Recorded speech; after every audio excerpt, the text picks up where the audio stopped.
Hello everyone, welcome back to my another new blog. তো চলো আজকে রেডি শেডি হয়ে আমরা একদম রাত্রেবেলা, রাত বলতে তেমন কটা বাজে, 10টা, সাড়ে 10টা, হাইয়েস্ট 11টা হবে। তো রেডি হয়ে চলে গেছিলাম আমার বাবার একটা ফ্রেন্ডের বাড়ি। কালী পুজো ছিল, মানসিক জোড়া কালী পুজো ছিল। তো যাই হোক, তো এই দেখো লাইটিংটা তো এতটা সুন্দর করেছে, যেহেতু বাড়ির কালী পুজো এবং ঠাকুরের জায়গাটা তো বিভৎস সুন্দর ডেকোরেশন করেছে, মানে দেখে একদম শান্তি লাগছিলো আর কি। যাই হোক, একটা ছিল কৃষ্ণকালী আর একটা ছিল শ্যামাকালী, আই থিঙ্ক এরকমই কিছু বলে, আমি সঠিক বলতে পারবো না, জানি না, যদি মিস্টেক হয় তো বলো।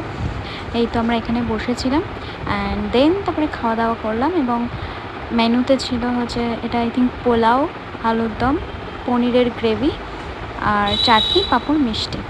তো এই তো খাওয়া দাওয়া করে ফাইনালি বেরিয়ে পড়লাম, এবং আমরা যখন রাতে বাড়ি পৌঁছেছি তখন 12টা 39 বাজে, মানে এতটা রাত করে ফিরেছি বাড়িতে আর কি, রাত হয়ে গেছে আর কি ফিরতে ফিরতে। আর আমি প্রচণ্ড টায়ার্ড ছিলাম, মানে পাগলের মতো অবস্থা ছিল। তো আজকের ব্লগটা এই পর্যন্ত, টাটা।